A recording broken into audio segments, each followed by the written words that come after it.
Biscuit खा रहे हैं आप? कुछ भी नहीं खाने को अभी कहाँ से आए आप? दिल्ली से आए हम लोग। दिल्ली से आया? अभी और रेस्टोरेंट भी सब बंद है क्या? आपने कवरिंग किया है? पूरा तो सभी सब बंद है, तो हम अभी इससे काम चला रहे हैं। సో చూడొచ్చు, ఢిల్లీ నుంచి చాలా మంది విజయవాడకు వచ్చారు. వాళ్ళు గుడ్ మార్నింగ్ హోటల్లో టిఫిన్ తినడానికి వచ్చారు. కాకపోతే ఇక్కడ లేని పరిస్థితుల్లో వాళ్ళు ఇడ్లీ బిస్కెట్లు తినే పరిస్థితిలోకి వచ్చారు.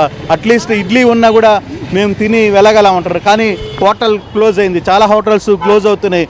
కావాల్సిన ఫుడ్ లేదు అనేది ఢిల్లీ నుంచి వచ్చిన యాత్రికులు కూడా చెప్తున్నారు. అట్లీస్ట్ ఆ బిస్కెట్ भी मिल रहा है? बिस्किट तो मिल रहा है, स्टॉक था हमारा, पहले का स्टॉक था हमारे पास, वो स्टॉक चला रहे हैं अभी। ఇది నిన్నటి ఉన్న బిస్కెట్లని తెచ్చుకొని తినే పరిస్థితులకి మేము వచ్చామని చెప్తున్నారు. చూడొచ్చు, కస్టమర్లు గుడ్ మార్నింగ్ హోటల్ దగ్గరికి ఎంతమంది వచ్చి వెళ్ళిపోతున్నారు. ఈ హోటల్ క్లోజ్ అయిన విషయం చాలామందికి తెలియదు. సో ఇటువంటి సిచ్యువేషన్స్ ఉన్నాయి. నిన్నటిదాకా అధికారులు, ఇప్పుడు ఎమర్జెన్సీ మీటింగ్ జరగబోతుంది. మరి కాసేపట్లో అచ్చెన్నాయుడు, నాదెండ్ల మనోహర్, పయ్యావుల కేశవులు వీళ్ళందరూ కూడా రాత్రి ముఖ్యమంత్రికి నివేదిక ఇచ్చారు. పరిస్థితులు మారుతున్నాయని చెప్పారు. మరోవైపు టీటీడీ సంబంధించిన అధికారులు కూడా గ్యాస్ సరఫరా అవసరం, వాళ్ళు కూడా ఆ కంపెనీలకు సదరు హెచ్సిఎల్కి వాళ్ళు ఆ కంపెనీకి లేఖ రాశారు. మీరు గ్యాస్ మాకు నిత్యం అవసరం కాబట్టి దాన్ని ఏర్పాటు చేయండి అంటే వాళ్ళు కూడా సానుకూలంగా తిరుపతిలో ఇబ్బంది రాకుండా చూసుకుంటాం, అన్నదాన ప్రసాదాలకు ఇబ్బంది రాకుండా చూసుకుంటామని చెప్పారు.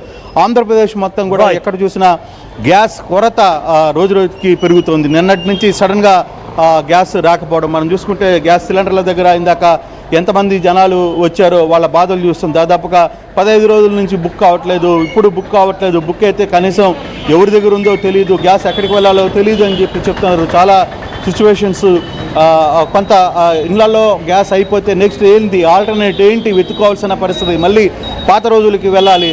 పాత రోజులు అంటే కట్టెలు వాడాలి, లేదంటే కరెంటు పొయ్యిలు వాడాలి. ఇప్పుడు మళ్ళీ ఇళ్లలో కరెంటు పొయ్యిలు లేదు, ఈ కట్టె పొయ్యిలు వాడే కట్టె పొయ్యిలతో వంట వార్చే పద్ధతి ఎప్పుడో మానేసాం. ఇప్పుడు అంతా వెళ్ళిపోయాం, గ్యాస్లోకి వెళ్ళిపోయాం. ట్రెండ్ మారిపోయింది. సో ఇప్పుడు ఆ ట్రెండ్కి తగ్గట్టుగా అవసరాలు లేవు. మళ్ళీ తిరిగి పాత రోజులకి.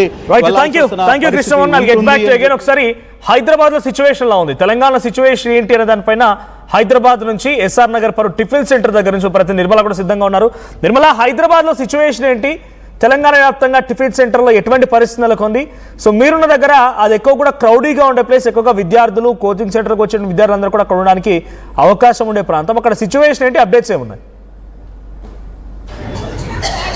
ఎస్ మనోజ్, ఇప్పుడైతే హైదరాబాద్ నగరంలో మాత్రము చాలా ఆందోళనకరంగానే ఉంది పరిస్థితి అని చెప్పుకోవచ్చు. ఎందుకంటే ప్రతి రాష్ట్రం నుంచి కూడా ఇక్కడికి హైదరాబాద్ నగరానికి ఎంతో మంది ఎంప్లాయీస్ ఇక్కడ బ్రతకడానికి చాలా మంది వచ్చారు కాబట్టి, ఇక్కడే బ్రతుకుతున్నారు కాబట్టి చాలా మంది హోటల్స్ మీదే ఆధారపడి ఉంటారు. ఎందుకంటే వాళ్లకు పొద్దున్న లేస్తే ఉరుకుల పరుగుల జీవితాలు అని కూడా చెప్పుకోవచ్చు. ఆ నేపథ్యంలోనే ఎక్కువ ఐటీ ఎంప్లాయీస్ మాత్రము పొద్దున్న లేస్తే టిఫిన్స్ హోటల్స్లోనే, అలాగే మధ్యాహ్నం భోజనం కూడా హోటల్స్లో, లేకపోతే స్విగ్గీ, జొమాటోలో ఆర్డర్ పెట్టుకుంటూ ఉంటారు. చాలా వరకు వంటలు రాని వాళ్ళు ఉంటారు. కాబట్టి వాళ్ళంతా కూడా ఇప్పుడు ఈ గ్యాస్ సరఫరా అనేది నిలిచిపోవడంతో కూడా కమర్షియల్ గ్యాస్ ఇష్యూస్ అవుతుండడం వల్ల కూడా చాలా వరకు కూడా వాళ్ళు ఫుడ్ విషయంలో ఆందోళన చెందుతూ ఉన్నారు. అదేవిధంగా హోటల్ యజమానులు కూడా ఆందోళన చెందుతున్న పరిస్థితి చూడవచ్చు. ఎందుకంటే ఇప్పటికే చాలా మంది చాలా రకాలుగా చెప్పారు, ఇప్పుడు ఈ సిలిండర్లు మాకు నిలిచిపోతే మాత్రము మా బతుకులు రోడ్డు మీదకి వస్తాయి, మేము బిజినెస్లో ఆపుకోవాలని చెప్పేసి ఆందోళన వ్యక్తం చేస్తూ ఉన్నారు. ప్రస్తుతము మనం ఎస్ఆర్ నగర్లో ఉన్నాము. ఎస్ఆర్ నగర్లో ఒక హోటల్ దగ్గర ఉన్నాము. మరి హోటల్ యజమానులతోటి కూడా మాట్లాడించే ప్రయత్నం అయితే చేద్దాము. ఏంటి అసలు ఇక్కడ ప్రాబ్లం ఎలా ఉంది, సిలిండర్లు అందుతున్నాయా లేదా, అసలు అక్కడ కంపెనీ వాళ్ళు రెస్పాండ్ అవుతున్నారా లేదా, ఇవన్నీ కూడా మాట్లాడించే ప్రయత్నం అయితే చేద్దాము. సార్, ఎట్లా లైవ్లో ఉన్నారు సార్? సార్ వాళ్ళు లేరు, కస్టమర్ డిస్టర్బ్ అవుతుంది ఇక్కడ ఫుల్ ప్రౌడ్ ఉంటుంది. ప్లీజ్ కొంచెం ఎలా ఉంది, సిలిండర్లు వస్తున్నాయా మీకు? ఎన్ని వస్తున్నాయి? మేము అంటే మా సార్ లేడు మేడం, మా సార్ ఉంటే మాట్లాడతాడు, మా సార్ లేడు కదా. ఓకే అండి, ఇది ఎందుకంటే ఇక్కడ మాట్లాడడానికి కూడా కొంచెం ఇబ్బందికరంగా ఫీల్ అవుతూ ఉన్నారు వాస్తవంగా చెప్పాలి అని అంటే. మరి వీళ్ళకు సిలిండర్ల కొరత ఉందా లేదా అనేది కూడా మరి తెలియట్లేదు. ఒక విధంగా చెప్పాలి అంటే కూడా మరి వీళ్ళ పరిస్థితి ఎలా ఉంది అనే కోణంలో పక్కకు మనం చూసుకున్నట్లయితే కూడా కస్టమర్లు చేయమంటున్నారు వాస్తవంగా చెప్పాలంటే. మరి హోటల్స్లలో తినే కస్టమర్లు ఏ విధంగా స్పందిస్తారు అనే కోణంలో కూడా అడిగి తెలుసుకునే ప్రయత్నం అయితే చేద్దాము. ఏం చెప్పబోతున్నారు అనే దాని మీద కూడా. సార్, ఇక్కడ హోటల్స్ బంద్ చేసే తరుణం రాబోతుంది అంటుంది గవర్నమెంట్ కూడా నిర్ణయం తీసుకుంటున్నారు. కమర్షియల్ సిలిండర్లు కూడా సరఫరా చేసే స్థితిలో ఇప్పుడు గవర్నమెంట్ లేదు అక్కడ యుద్ధం కారణం వల్ల. ఒకవేళ హోటల్స్ బంద్ అవుతే ఎలా ఉంటుంది? హోటల్స్ బంద్ అవుతే ఏముందంటే ప్రత్యామ్నాయం ఇంట్లోనే అన్ని ఏర్పాటు చేసుకోవాలి తప్ప వేరే మార్గం ఏం లేదు. 100% హోటల్స్ మీద డిపెండ్ అయి ఉండలేము కదా. ఇప్పుడు గ్యాస్ బుక్ చేస్తే ఒకవేళ ఇళ్ళకి ఎన్ని రోజులు పడుతుంది? మాకు ఎప్పుడు మ్యాక్సిమం 24 అవర్స్లో హెచ్పి గ్యాస్ వచ్చేది. మాది రెసిడెన్షియల్ అనేది, కమర్షియల్ గురించి నాకు అంత అవగాహన లేదండి. అదే కమర్షియల్ ఇప్పటికే దాదాపు 5-4 సిలిండర్లు వచ్చే హోటల్స్కి 1-2 మాత్రమే ఇస్తున్నారు. అదే కాకుండా ఈ రోజు నుంచి అవి కూడా నిలిపివేయబోతున్నారు అని ఆల్టర్నేట్ చూసుకోవాలండి. అపార్ట్ ఫ్రమ్ గ్యాస్ వేరే వుడ్తో తెచ్చి ఫైర్ పెట్టుకోవడం ఏదో చేసుకోవాలి.